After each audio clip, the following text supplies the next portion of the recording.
Happy Friday. So today is December 6. December 6 na ba ngayon? So ayun, basta Friday today. So ayun, alam nyo ba, puyat-puyat kami ni Charlie kasi nga may sakit si CJ tsaka si Tita. Si Tita nagkasakit siya since Monday.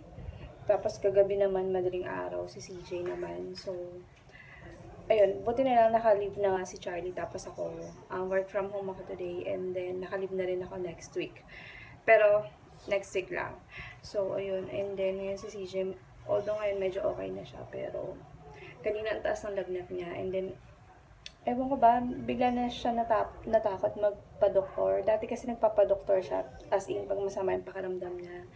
Pero kasi ngayon, parang yung last 2 na hospitalize siya, natatandaan niya na yung kinukuhanan siya ng dugo.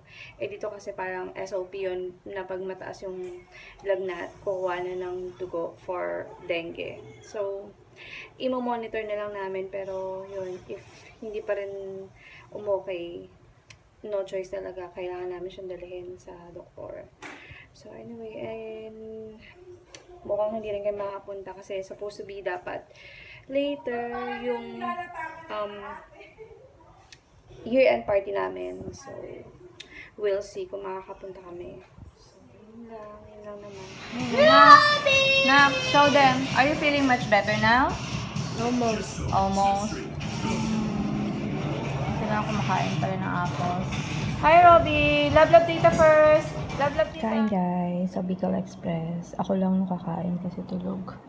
Yung dalawang may sakit, pati si Charlie tulog. Tapos, sinigang. That's it! Hi guys, so ayan, nandito kami sa clinic namin sa office.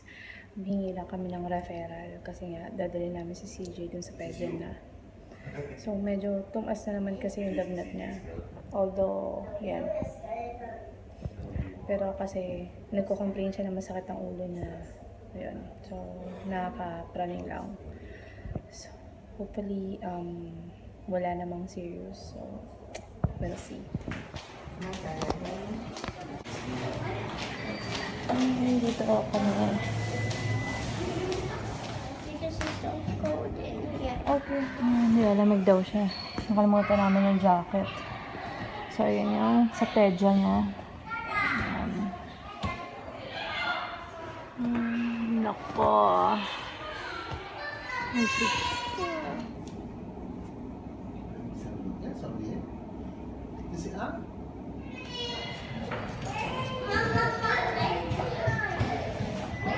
Tyler! Bagsak. So, inaantay na lang namin. Then, bababa kami. Kukuha na siya ng dugo. Para lang ma-check kung walang dengue or what. Pero yun nga, sinabi ng doktor, tonsillitis. So, alam niyo ba, nabubisit kami doon sa doktor, doon sa clinic namin. Kasi nga, hindi siya, basta, siya, sablay siya. Katulad kanina, ayaw niya dapat kaming bigyan ng referral. Tapos, sabi niya, normal lang daw yung sakit, yung masakit ang ulo ni CJ, ganun. Tapos, sinilip niya na yung, tonsil ni CJ. Hindi pa niya nakita yun nung namamagana.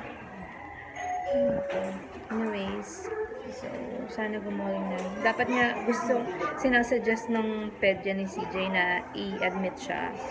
Pero, try na lang muna namin na painumin siya ng antibiotic. Although, madaling pa inumin si CJ ng gamot. Wag lang yung medyo powdery, yung mga antibiotic niya. So, we'll see. Sana umokay naman na siya.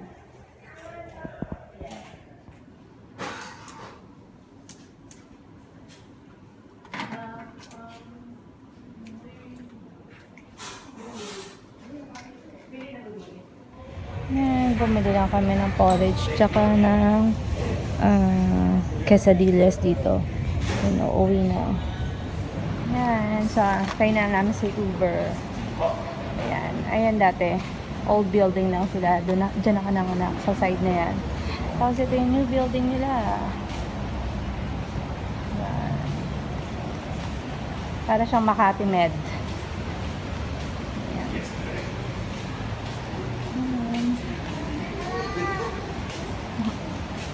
That's it, guys. So, dito kami kakain ngayon sa labas. Ito yung Friday night na imbes na dapat nasa gimikan kami. Ito na yun. That's it, guys. Check natin ulit.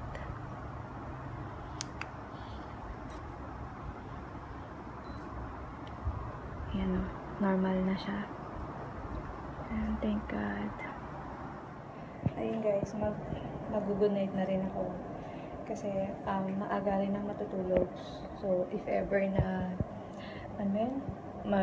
mag-ingit ito mamaya madaling araw. Kasi puyat rin talaga ako. Tapos hindi pa nakatulog ngayong hapon. So, sasabayan ko na rin ng tulog. Pero hopefully, magtuloy-tuloy na. Wala na siyang lagnat eh. Normal na yung temperature na. Ayan. So ayun, so, manonood-nood muna lang rin ako ng mga vlogs nyo. Nga pala, hindi ako makapag-comment. Hindi ako nagko-comment lahat sa mga napapanood ko. Pero, isa ako sa mga likers nyo. So, pag hindi ako nag-comment, nagla-like na lang ako. So, ayun, silent viewer lang ako sa karamihan sa inyo. So, ayun, hayaan nyo this whole next week, nakalib ako. So, magba-vlog marathon ako super as in. Ang dami kong utang sa inyong panonood. So, ayun lang. Super thank you ulit sa panonood. So, good night, guys.